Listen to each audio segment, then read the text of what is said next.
Hi everyone. 6 ফেব্রুয়ারি শুক্রবার দিনকে আমরা চলে গিয়েছিলাম সবাই মিলে পুরুলিয়া।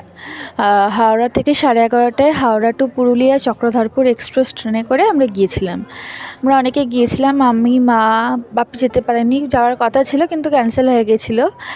তো তারপরে মাসি, মেসো, বনি আরও আমার অনেক বন্ধুরা, তাদের ফ্যামিলি, নাচের স্কুলের ম্যাম সবাই একসঙ্গে গিয়েছিলাম। ট্রেনে উঠে যে যার সিটে বসে গিয়ে কিছুক্ষণের মধ্যেই ট্রেন ছেড়ে দিয়েছিল। আর ফার্স্টে মা একটু স্ন্যাক্স হিসেবে স্যান্ডউইচ নিয়ে গিয়েছিলো, খেয়েছিলাম।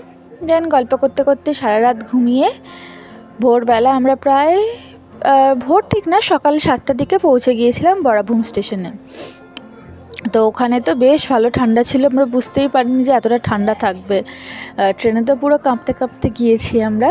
দেন স্টেশন থেকে গাড়ি করে আমরা হোটেলে পৌঁছে ফ্রেশ হয়ে ব্রেকফাস্ট করে আবার সাইট সিনের জন্য বেরিয়েছিলাম।